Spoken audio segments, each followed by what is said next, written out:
ये एक मशीन आई हुई थी, मेरी ही बनाई हुई है, पहले की है, मेरी ही है। आई क्या थी, मेरी ही है। इसमें थोड़ा सा हमिंग की प्रॉब्लम थी, बहुत हल्का सा, ये फुल वॉल्यूम करने पे हल्का सा हमिंग आती थी। प्लस मैंने सोचा कि ये बास ट्रेवल रखा हुआ था अपने पास, ये वाला इसका XLR वाला, तो इसका भी कनेक्शन कर देता हूँ। ये देख रहे हैं आगे 3 पिन का,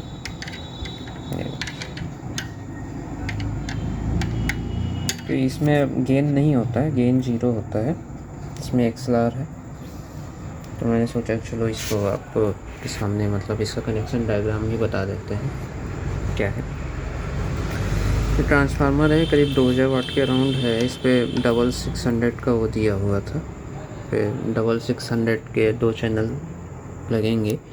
एक आप देख सकते हैं इधर है, एक ये इधर लगा हुआ है। 4 ohms पे 600 वाट है।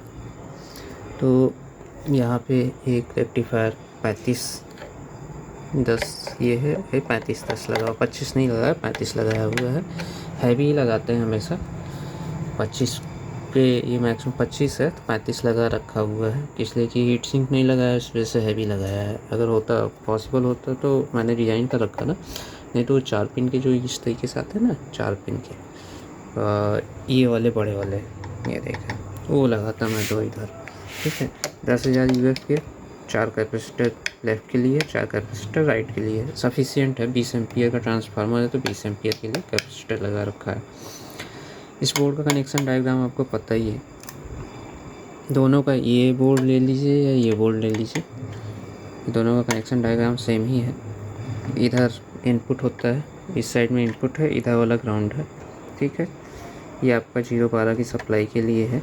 ये डायरेक्ट AC जाता है, यहाँ से एक क्लिप होता है, तो एक प्रोटेक्ट होता है, पावर होता है, जो यहाँ से आने के बाद डायरेक्ट मैंने यहाँ जोड़ रखा हुआ है। ये पावर, ये प्रोटेक्ट, फॉल्ट। ठीक है, प्रोटेक्ट को उसका ऑप्शन नहीं है, ये ब्लैंक है। इसका भी मैं थोड़ी देर में बता देता हूँ, पहले इसका भी बता देते हैं। यहाँ पे मैं ये यूज करता हूँ, इस टाइप का ग्लू जो रबड़ हो जाता है, वो यूज करता हूँ। ये पहले मैंने यूज कर रखा था, ये देखिए छूट रहा है, छुड़ा ही देते हैं, कोई मतलब नहीं है, गर्म होके करेगा। देखिए ढीला हो गया है, इसको भी मैं ठीक कर दूँगा, कुछ ना कुछ लगाऊंगा, टेपिंग करूँगा, या तो फिर ये ग्लू ही लगाऊंगा, या इसको टाइट करके लगाऊंगा। तो ये माइनस हो गया, ये प्लस हो गया, ये ग्राउंड हो गया, ये रेक्टिफायर से जा रहा है। मैं बनाया हुआ बोर्ड है, यहाँ पे सभी पे आप देख रखे हैं फ्यूज़ लगा हुआ, 15-15 एम्पियर का फ्यूज़ होगा। यहाँ पे देखें, ये चारों पे 15-15 एम्पियर का फ्यूज होगा। ये इसकी PC डायग्राम आपको शायद मेरे चैनल पे मिल जाएगी। ये माइनस, यहाँ से जो रेक्टिफायर के बाद जो माइनस आता है यहाँ आता है। ठीक है, ये प्लस हो गया, ग्राउंड हो गया। ओके, और ये जो प्लस है, ये प्लस को राइट साइड के प्लस पे, मीन्स कि समथिंग यहाँ जा रहा होगा, जहाँ तक मुझे आइडिया है। यहाँ से ये घूम करके ये यहाँ जा रहा है, और यहाँ से एक सप्लाई, ये वाली जो पीछे वाला टर्मिनल नीचे वाला रेड वाला, ठीक है, उस पर जा रहा है। फिर यहाँ से एक सप्लाई निकल करके इसके प्लस पे, स्पीकॉन के प्लस पे जाती है। देखिए दिख रहा होगा, स्पीकॉन के प्लस पे जा रही है।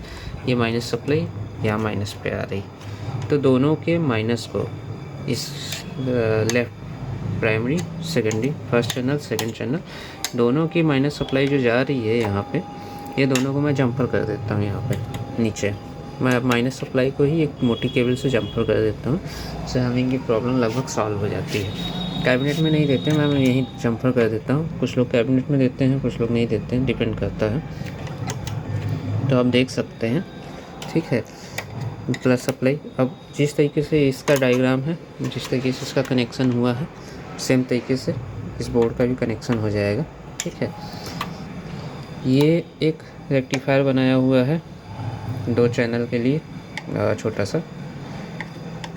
अभी दशहरे का टाइम चल रहा है, सब तो इस वजह से बना रखा था जल्दी में ही।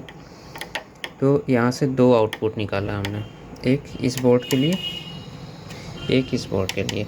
ये XLR का बोर्ड है, 2 इधर का ग्राउंड होता है, ये पॉजिटिव होता है। प्लस माइनस ग्राउंड इनपुट होता है इसमें, यहाँ से आउटपुट निकलता है। ये बोर्ड आपको मिल जाएगा, ठीक है। तो और यहाँ नीचे इसकी सप्लाई है, नीचे साइड में आईसी बेस है, ये आईसी है 5532 लगी हुई है यहाँ पे, दिख रहा होगा आपको। तो एक कनेक्शन यहाँ जाता है, एक कनेक्शन यहाँ जाता है। अब आते हैं मेन, यहाँ से इसका कनेक्शन आपको समझ में आ गया होगा, इसका भी आ गया होगा। इसका मेन सप्लाई का कनेक्शन समझ में आ गया, सारी सप्लाई समझ में आ गई होगी। ये वाला जो सप्लाई लगी हुई है ये डायरेक्ट हमने यहाँ से निकाला हुआ है। मेरा जो बनाया हुआ है वो 230 वोल्ट पे चलता है, जो मैंने सॉफ्ट स्टार्टर बनाया है वो 220 से 230 के बीच में सप्लाई होगी तभी स्टार्ट होता है। तो यहाँ पे प्रॉब्लम क्या हुई थी, मैंने 2-3 लोगों को दिया था सिस्टम चलाने के लिए, तो उनके यहाँ सप्लाई कम थी और स्टेबलाइजर से वो अप भी नहीं कर पा रहे थे, जो भी पुराना हो। तो एम्प ऑन नहीं हो रहा था, मीन्स कि उस इस पे 220 आर के जो 4 रिले वो रेजिस्टेंस होते हैं उस पर ही चल रहा था, बेस नहीं मार पा रहा। तो उन्होंने लगा कि ख़राब है। तो इस प्रॉब्लम से वो करने के लिए मैं सोच रहा था दूसरा बनाऊंगा। फिर बाद में अभी मेरे पास ये मैंने मंगा रखा था यार, पड़े हुए थे, शायद मंगा रखा था किसी के लिए, तो मैंने वही जोड़ दिया। तो तभी इसका रिस्पॉन्स सही चल रहा है, कम पावर पे भी ऑन हो जाता है। मैंने इससे ही इसकी जो सप्लाई है, ये एक छोटा 12 वोल्ट का SMPS वाला आपका 12 वोल्ट की सप्लाई है। इससे मैंने ये VU मीटर जोड़ रखा है। ये देखिए, ये वाला कनेक्शन जो आ रखा है ये जाता है इस पर, तो इसको मैंने SMPS से जोड़ रखा है। और ये जो 2 फैन है, 2 फैन देख रहे हैं, ये भी दोनों AC है। तो ये जो फैन है इसका, इसमें ये इस टाइप की जो स्विच है वो फ्यूज आते हैं, देख रहे हैं। ये फ्यूज लगा करके ये दोनों फैन को जोड़ रखा हुआ है। और ये फ्यूज इस SMPS से लिए है। 12 वोल्ट के SMPS होते हैं, इनका भरोसा नहीं होता है। 100-150 रुपये में, 50-100 रुपये में मिल जाते हैं, कभी 100-150-200 जब तक में भी जो भी हो, हल्के हल्के होते हैं। तो भरोसा नहीं होता कब शॉर्ट हो जाए। तो इस वजह से मैंने फ्यूज़ लगा रखा है कि शॉर्ट भी हो जाएगा तो भी आपका प्रोग्राम जो है चलता रहेगा, ठीक है। तो इसका कनेक्शन हो गया। अब इसके जो प्लस माइनस हैं, ये VU मीटर के प्लस माइनस को मैंने ये वॉल्यूम से नहीं जोड़ा हुआ है। वहाँ पे जो एक वीडियो मैंने बनाई थी उसमें मैंने एक रेजिस्टेंस निकाल करके उसमें कुछ समथिंग 10R या 100R 47R का रेजिस्टेंस लगाया था 1 मेगा ओम की जगह। तो उसको मैंने नहीं किया है, इसको मैंने डायरेक्ट, उसमें क्या है ना, थोड़ी सी हमिंग आ जाती है। ये वाली केबल हम लोग यूज करते हैं, फिर यहाँ से जोड़ते हैं तो उसमें थोड़ी सी हमिंग की प्रॉब्लम आ जाती है। तो ये वाला जो है इसको मैंने ग्राउंड पे दिया है, यहाँ पे ग्राउंड को। ये ग्राउंड आपका नीचे वाले ग्राउंड से अटैच्ड है, ये देख लीजिए, ये माइनस, ये लास्ट वाला माइनस ये अटैच है, ठीक है। तो ये ग्राउंड यहाँ आ गया। ब्लू वाली लाइट, ये देखिए, ब्लू वाली जो लाइट है ये आपकी जा रही है यहाँ पे, ठीक है। ये जो ग्रीन वाली है, ग्रीन वाली वायर है, ये ब्लू वायर, ये ग्रीन वायर आपकी उठ करके यहाँ पे आ रही है, ठीक। तो इसका प्लस माइनस जो भी है ये यहाँ पे इससे कनेक्ट हो रहा है, और लेफ़्ट डाउन राइट आपका यहाँ से XLR से दे रखा है। ये XLR आपके टर्मिनल से कनेक्टेड है, ठीक है। इसमें सभी मैंने 1.5 mm की वायर यूज की हुई है। सप्लाई के लिए शायद मैंने 2.5 mm की वायर यूज की है, बाकी की सारी 1.5 mm की वायर है, इसलिए कि मैक्सिमम 20 वोल्ट की सप्लाई ही 20 एम्पियर मैक्सिमम निकालेगा, 15 to 20 एम्पियर निकालेगा। मैक्सिमम 15 एम्पियर से ज़्यादा नहीं जाना चाहिए। तो 15 एम्पियर के लिए 1.5 mm की वायर सफिशिएंट है। तो और 15 यहाँ पे 2.5 mm लगा हुआ है। इधर में शायद ये सप्लाई के लिए मैंने 2.5 mm यूज किया हुआ है, आउटपुट के लिए 1.5 mm यूज किया हुआ है। मेन सप्लाई के लिए ये 2.5 mm है, ये 1.5 mm की वायर लगी हुई है, ठीक है। ये दोनों 1.5 mm की स्पीकर आउटपुट, और ये जो मेन सप्लाई है ये 2.5 mm है, ठीक है। तो ये हो गया। अभी किसकी बची हुई है कनेक्शन, हाँ ये वाला। यहाँ से मैंने 2 वायर निकाले हुए हैं, ये वाले वायर मैं यूज करता हूँ इंसुलेटेड वाले स्पीकर के लिए। तो यहाँ से वाइट और ब्लैक रेड वाला जो है रेड को मैंने राइट में किया हुआ है। तो पहला चैनल जो है इसको मैं डायरेक्ट यहाँ से ले आकर के जो फ्रंट वाला ये वाला होता है स्टूडियो मोनो देख रहे हैं, मैं यहाँ पे इंटर कर लगा देता हूँ डायरेक्ट। यहाँ पे वायर जो लेफ़्ट वाला पहला चैनल ये राइट में है, ठीक है। जो दूसरा चैनल है फर्स्ट में है, ठीक है। ऊपर नीचे के दोनों मैंने जम्पर कर रखे हैं। इसमें 6 पिन होते हैं, 6 पिन में ऊपर नीचे के दोनों जम्पर कर रखे हैं। बीच वाले ऊपर नीचे और नीचे वाले ऊपर नीचे जम्पर कर रखे हैं। सपोज़ कि अगर ऊपर एक ख़राब होता है तो दूसरा वर्क करेगा ही करेगा, तो लाइफ थोड़ी सी बढ़ जाती है। अब देखिए इसमें किया क्या है, जो पहला चैनल है उसको डायरेक्ट यहाँ से निकालते हैं। डायरेक्ट है ये वाला चैनल आपका, डायरेक्ट यहाँ आ रहा है और यहीं से आप चाहो लगाओ चाहे मत लगाओ, आप यहाँ से भी एक कनेक्शन कर सकते हो। तो लगाओ चाहे न लगाओ, मतलब ये हुआ कि ये वाला जो कनेक्शन है ये डायरेक्ट आपका यहाँ आएगा, ठीक है। यहाँ से एक वायर आप यहाँ पे भी दे सकते हैं या यहाँ से उठा करके वो कर सकते हो, एक ही बात है। हमें जो मेन काम करना है वो साइड बी में कहीं करना है, दूसरे चैनल पे। ये वाला वायर जो प्राइमरी का है यहाँ आया है, यहाँ से फिर इसके एक सेलार पे आया है। इसकी 2 पिनें शॉर्ट हैं, देखेंगे यहाँ पे। तो इधर की 2 पिनें मीन्स इधर से देखेंगे, पहले 1 2 3 है, तो बीच वाली और इधर वाली, लेफ़्ट वाली, बीच वाली और इधर वाली, ये दोनों शॉर्ट है दोनों। इसमें 1 2 3 समथिंग ऐसा ही होता है। तो जो राइट वाली पिन है, जो बिल्कुल राइट वाली पिन है वो मेन है और मिडिल वाली ग्राउंड है। राइट वाली लेफ़्ट वाली जो है ये कोल्ड है। तो ये दोनों पिन को शॉर्ट कर देते हैं। एक्सएलआर इनपुट है इसमें, तो ये दोनों पिन को शॉर्ट करके यहाँ माइनस दे देते हैं, इधर को प्लस दे देते हैं, ठीक है। तो यहाँ से मीन्स यहाँ से डायरेक्ट आपका यहाँ आ गया और इस पॉइंट से हमने आउटपुट निकाल लिया, ठीक है। राइट में आउट है और लेफ़्ट में ग्राउंड है। इस आउट को निकाल करके हम इस पे ले जाते हैं। ये 10K का पोटेंशियम मीटर लगा हुआ है, ये फ्रंट वाला मास्टर। इसको मैंने इसलिए किया कि यहाँ पे ये आईसी बफर कर देती है, बफर करती है, फिर बाद में पास टेबल बनाती है। तो प्रीवियस जो भी कनेक्शन लगा हो उसको भी प्रॉब्लम नहीं होगी और डायरेक्ट मैंने बफर में ही लगा रखा है। तो अब यहाँ से आने के बाद जब यहाँ पे ले आते हैं तो इसमें माइनस का सप्लाई ऊपर है, देखिए ये माइनस सप्लाई है। मिडिल वाली सप्लाई से इसको इनपुट जाता है। ये लाल वाली केबल जो है यहाँ पे है, ये लाल वाली केबल है, ये इसकी सप्लाई ये वॉल्यूम के मिडिल वाली पिन से गया। और सबसे बॉटम वाली पिन जो है इसकी मेन सप्लाई है। तो इसकी जो मेन सप्लाई, ये जो सप्लाई जा रही है, तो इसका वॉल्यूम पोटेंशियम मीटर से एक टॉप में लगेगा, एक बॉटम में लगेगा और ये वाला जो लेड वाली केबल है ये मिडिल में लगेगी और ये ग्राउंड जो है ग्राउंड में ही लग जाएगा, ओके। यहाँ पे भी ये इंसुलेटेड वायर इस तरीके का है, ये सस्ते में है, थोड़ा सा महंगा है, ठीक है। बस ये इतना अंतर मेरे पास जो पड़ा रहता है मैं यूज कर लेता हूँ। और ये हो गया फ्रंट का कनेक्शन, हो गया ये हो गया ये हो गया। अब राइट के लिए क्या करते हैं, तो यहाँ से केबल है, आपने मान लीजिए कि यहाँ जोड़ा है, मैंने तो डायरेक्ट यहाँ जोड़ रखा, फिर यहाँ से ये ले रखा है। तो मैं इसी का ही बता देता हूँ, कन्फ्यूजन हो जाएगा।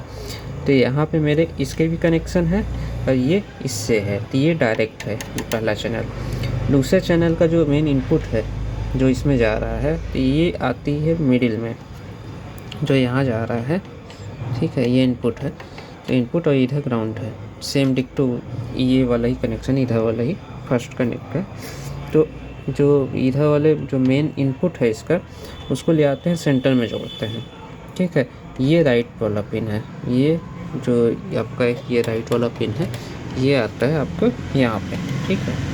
तो ये सेंटर हो गया, इस तरीके से किया हुआ। तो अगर हम इसको इधर करते हैं, इस साइड में मोनो पे करते हैं, इधर मोनो होगा, ये देख रहे हैं मोनो है, इधर करते हैं, तो ये जो सेंटर वाला पिन है हमारा राइट चैनल है, वो पहले चैनल से जम्फर हो जाएगा, यहाँ पे ये दोनों शॉर्ट हो जाएंगे।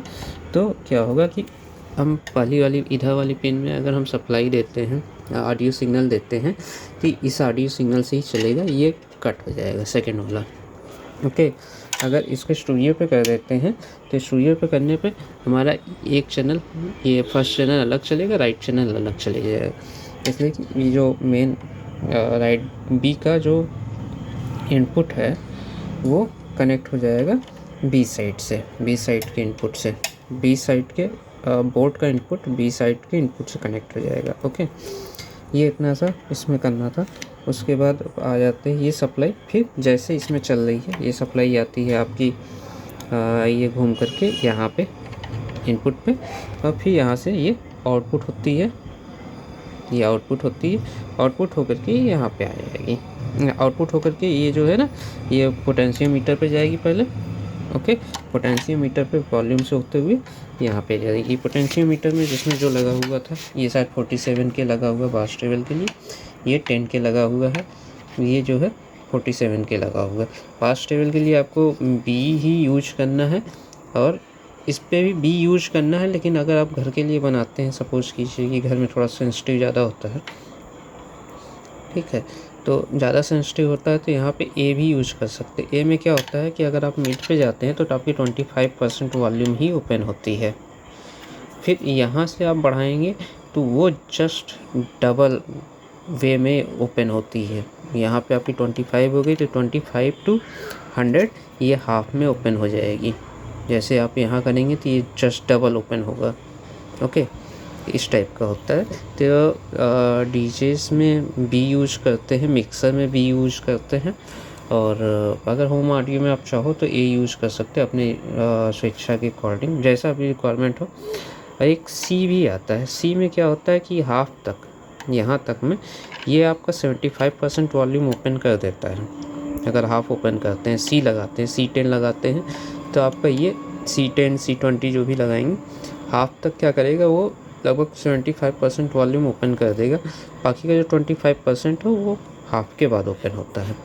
इस टाइप का कुछ कॉन्सेप्ट है। तो प्रैक्टिकली इस टाइप का है, वो मोस्टली बी ही लगाते हैं। आप देख लीजिए जैसी भी इच्छा हो उस तरीके से लगा सकते हैं। अब ये जो मेन कॉर्ड है, मेन कॉर्ड आपकी यहाँ से जो आ रही है ये वाली, ये डायरेक्ट आती है आपकी इस पर, ठीक है। देख लेंगे कौन सा नीचे वाला प्लस है ऊपर वाला। फिर उसके बाद इसको सॉफ्ट स्टार्टर में यहाँ डालते हैं, सॉफ्ट स्टार्टर का आउटपुट उठाते हैं, इसको ट्रांसफार्मर में डालते हैं। यहाँ से हमारी दो सप्लाई निकल रही है। एक सप्लाई हमारी SMPS को आती है ये वाली, जिससे VU मीटर चलता है, और इससे ही एक सप्लाई निकलती है हमारी इसकी, जिसमें दोनों में जम्पर लगा हुआ है, 2-2 एम्पियर का जम्पर लगा हुआ है दोनों में, ठीक है। इसमें भी और इसमें भी 2-2 एम्पियर का जम्पर लगा हुआ है कि कभी बाई मिस्टेक कभी फॉल्ट आ जाती है फ़ैन में तो जम्पर उड़ जाएगा, हमारा जो भी प्रोग्राम चल रहा है उसमें कोई प्रॉब्लम नहीं आएगी। ये वाला बोर्ड मैंने इस तरीके से अटैच किया था, उसमें मुझे आइडिया भी नहीं था, प्लस कि किस तरीके से इसको लगाते हैं, या और हो सकता है कि उस समय मेरे को मतलब उतना आइडिया भी नहीं था एम्पलीफायर बनाने का, और इसको इस तरीके से अटैच करने में मुझे ज़्यादा बेटर लगा। एयर अच्छे से पास हो जाती है, और मतलब बोर्ड साइड में पूरी तरीके से, मतलब कि इसमें कोई दिक्कत नहीं मुझे लगी।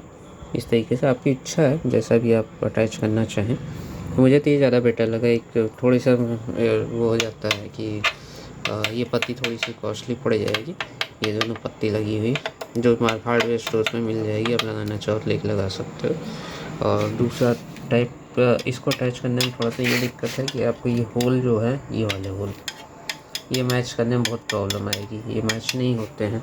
तो अगर कर सकते हैं तो इस तरीके कर लें, और उस तरीके में भी ज़्यादा बेटर है कि आप पेपर लगा करके और कर देंगे तो डायरेक्ट अटैच हो जाएगा। मोस्टली बड़े एम्पलीफायर में इसको वर्टिकल इस तरीके से घुमा करके ही लगाते हैं। ये जैसे CA20 रखा हुआ है, CA20 है, इसमें इसी तरीके से लगा हुआ है। बाकी और किसी बोर्ड में शायद मैंने इस तरीके से लगाया हुआ है, मुझे आइडिया नहीं है। मेरे ख्याल से ये 900 में SOCL 900 में भी मैंने मतलब कि घुमा के ऐसे ही घुमा करके लगाया हुआ है, इसलिए कि उसकी कैबिनेट में जगह नहीं बच रही थी। 900 में मैंने कैपेसिटर जो बनाया वो 6 के बनाए हुए थे शायद, ये वाले 12 कैपेसिटर लगे हुए हैं उसमें, तो इस वजह से उसमें जगह नहीं बच रही थी। प्लस इधर में स्पेसिंग ज़्यादा ले रहा था, इधर दोनों साइड में और इधर साइड में, तो इस वजह से उसमें मतलब घुमा के बनाया। उसमें मतलब कि वो कैबिनेट हमारी छोटी पड़ जा रही थी उसको लगाने के बाद।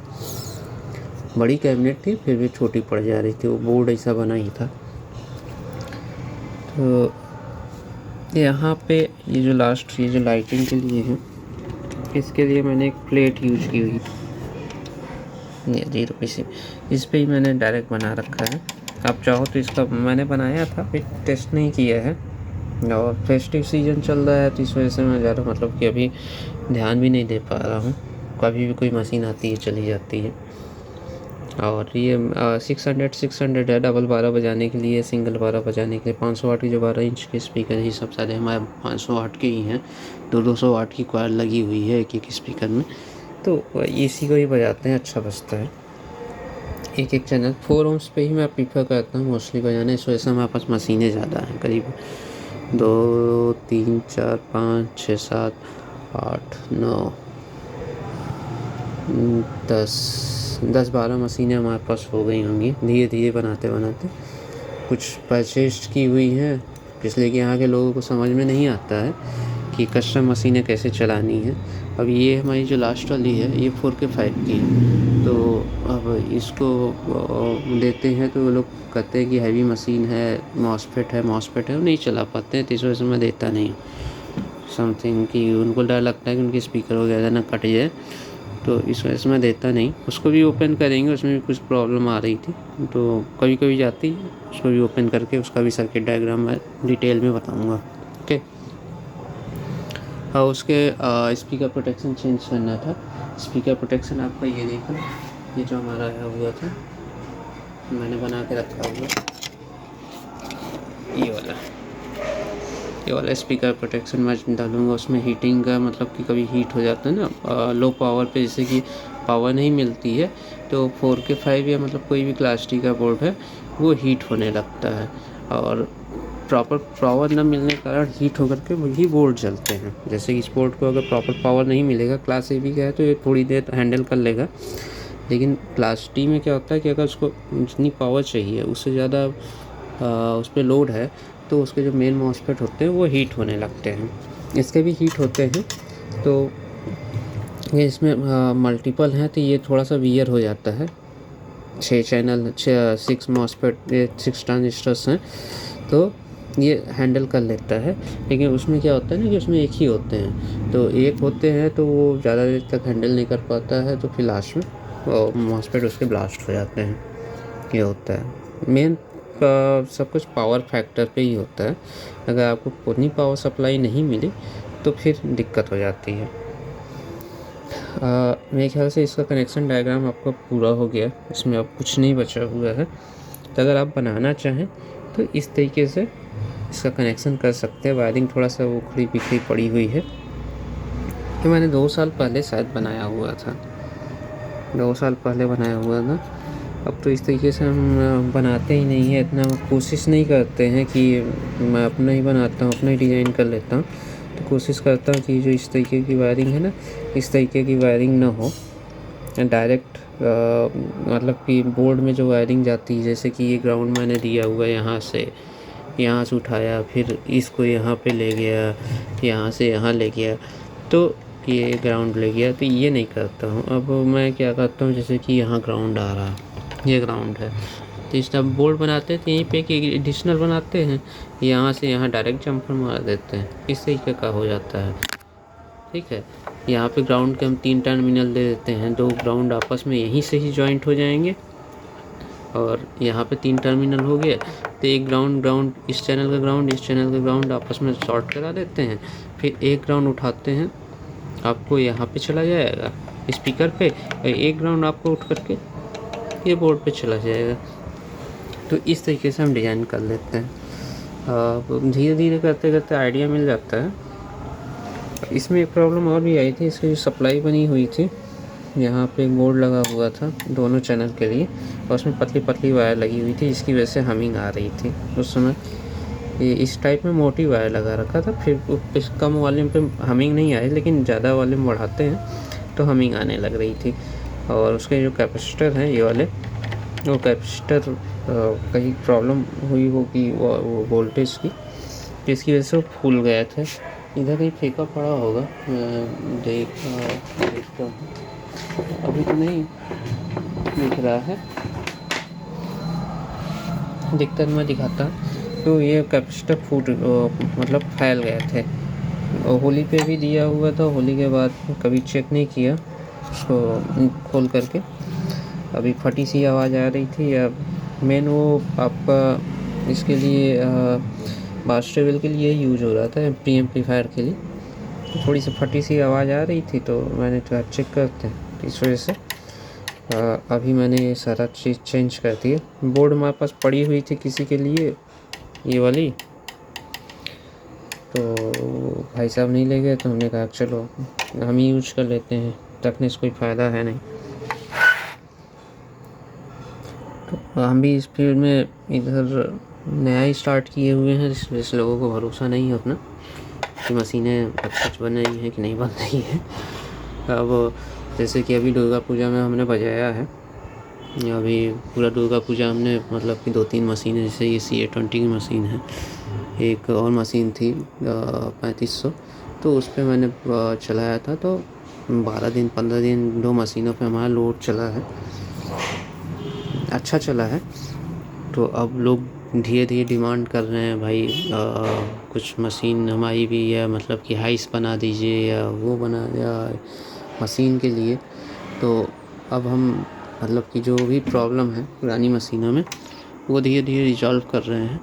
जब से ही पुरानी मशीनें रिजॉल्व हो जाएंगी, तो हमारे पास CA20 की ही 2-3 मशीनें रखी हुई हैं, CA20 की 2-3 कैबिनेट रखी हुई। एक तो आपकी ये वाली है, पुश वाली है, ये देखें ना, ये पुश वाली यहाँ पे दिख रहा होगा, ठीक है। एक ये रखी हुई है, इसके पार्ट्स भी रखे हुए हैं, डिज़ाइन भी किया हुआ था, लेकिन उसको मैं किसी छोटी कैबिनेट में लगा के दिखाऊंगा। और इसका जो कनेक्शन डायग्राम है, कैसे कनेक्शन करेंगे कस्टम बिल्ड के साथ, वो भी मैं दिखाऊंगा। तो कृपया लाइक एंड सब्सक्राइब किए रहिए, और जैसे भी टाइम मिलता है मैं आपको नई वीडियोस बना करके दिखाऊंगा। और मेरे ख्याल से इसका कनेक्शन डायग्राम पूरा हो गया। आप अगर घर पे बनाना चाहें बना सकते हैं। अगर कोई प्रॉब्लम आती है इसमें तो आप हमसे पूछ सकते हैं, कोई दिक्कत नहीं है। ओके, ये जो है ये मैंने देखा था, ये वाला PG7 ग्लैंड जिसको बोलते हैं। मेरे को आइडिया नहीं था कि कितना ये कौन सा लगता है, तो मैंने PG10 12 10 तक मंगा रखा है, या समथिंग जो भी है, 8 9 10 मैंने तीनों मंगा रखा है। मेरे पास इतने बड़े बड़े ग्लैंड रखे हुए हैं जो हैवी के लिए यूज होते हैं। तो PG7 लगता है। इसको मैं यहाँ उल्टा लगाता हूँ, मैंने कहीं देखा था, ये शायद स्ट्रेंजर की मशीन में देखा था या किसी की मशीन में देखा था, ये देखिए इधर ये उल्टा लगा हुआ है, ठीक है। तो इससे क्या फ़ायदा होता है, जैसे कि आप उसको रखते हैं, तो मैं ये लगा रखा हूँ, इसकी जगह पर लोहे की पत्ती लगती है, ये देखिए ये लगा रखा है ना, यहाँ पे एक लोहे की पत्ती लगती है। बाकी मशीनों में देखो उसमें उल्टा लगा रखा है मैंने पकड़ने के लिए, ये वाली मशीन में उल्टा लगा रखा होगा, इसलिए उसमें अंदर साइड में जगह नहीं थी समथिंग, इस वजह से। तो उस ये थोड़ी वो था कि उसी में मतलब कुछ लगा दिया साइड में या समथिंग। तो अब ये जब इसको रखते हैं, अगर कुछ लोग जिनको आइडिया नहीं होता वो सीधा रख देते हैं, तो इससे क्या होता है ना कि अगर वो ग्लैंड ऊपर होता है, ये वाला जो ग्लैंड जो है ये अगर यहाँ पे रहेगा तो इतना रहेगा, तो ये केबल क्या होती है, इसे मोड़ती है, और यहाँ से फिर कटने पिटने का प्रॉब्लम हो जाता है। ऐसे क्या है कि अभी ये फिर जब मुड़ेगी तो ये मुड़ेगी तो इतने पे ही मुड़ जाएगी, इसमें कोई प्रॉब्लम नहीं आएगी, ये पूरा फ्लैट हो जाता है, इसके अंदर में ही आ जाता है। और ये घोड़े हमारे बड़े वाले हैं, तो बड़े वाले ही यूज कर लेता हूँ, छोटे वाले नहीं यूज करता हूँ।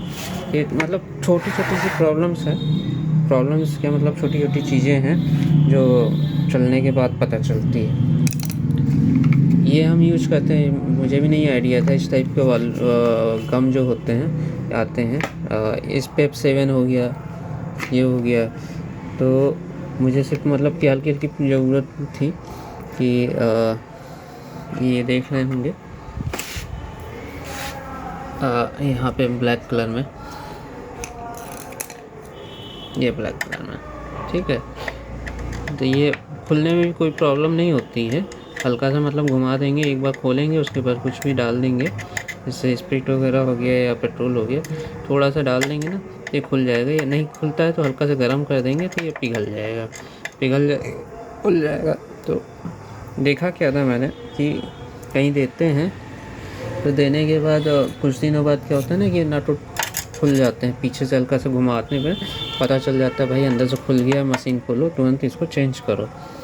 तो उस प्रॉब्लम से निजात पाने के लिए हमने क्या किया कि ये वाला ग्लू है, पहले आपका ये डालते थे, ग्लू गन से ही चिपकाते थे।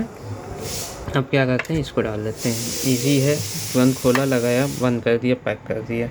यहाँ पे बचा हुआ है, यहाँ पे भी लगा देंगे एक दो जगह पे, जहाँ जहाँ मतलब यहाँ पे उखड़ गया होगा, ये ग्लू गन से लगाया था, ये देख रहे हैं सबके सामने ही निकल गया था। तो ये करते हैं। और यहाँ पे जैसे कि ये ढीला हो गया, ये देखिए ईज़िली निकल गया। अब इसको फिर से सही से रिपेयर करेंगे।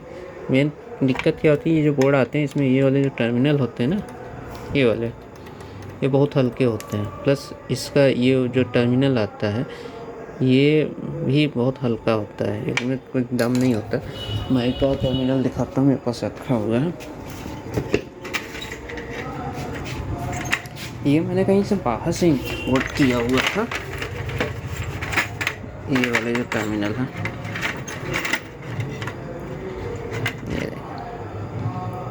ये देख रहे हैं टर्मिनल, ये एक बार लगने के बाद ये फंस जाएगा। और फंसने के बाद जब तक से आपसे आप इसको पिलास से पकड़ के खींचते नहीं हैं तब तक ये निकलेगा नहीं। ये मैंने बाहर से कहीं से इंपोर्ट किया था, एक्सॉन क्या शायद एक्सॉन से इंपोर्ट किया था। 2-3 अभी भी एक कुछ आया है, सामान मंगाया है, HER 1603 GD, क्वान्टिटी 200 पीस है ये, तो वो भी मंगाया था। 1000 के प्रोडक्ट के लिए मुझे 3000 की शिपिंग देनी पड़ेगी। 3000 की शिपिंग या मतलब कस्टम्स वगैरह मिला करके $15 के प्रोडक्ट के लिए मुझे करीब 4,500-5,000 रुपये पे करना पड़ गया, इसलिए कि इम्पोर्ट पहले ताइवान दिखा रहा था, फिर बाद में चाइना दिखाने लगा। ये सारी प्रॉब्लम आ जाती है कभी कभी जब सामान नहीं मिलता। तो ये चीज़ें इस वजह से यहाँ पे हम ग्लू लगा देते हैं, हल्का सा ग्लू लगा देते हैं कि कुछ भी होगा। वैसे कोई प्रॉब्लम आती नहीं है, हल्का से दबा करके अगर लगा देंगे तो चल जाएगा। तो ग्लू लगा देते हैं तो वो थोड़ा सिक्योर हो जाता है। सिक्योर होने के बाद ये जल्दी निकलेगा नहीं यहाँ से। अभी क्या है, ये देखिए ये निकल जा रहा है, ठीक है।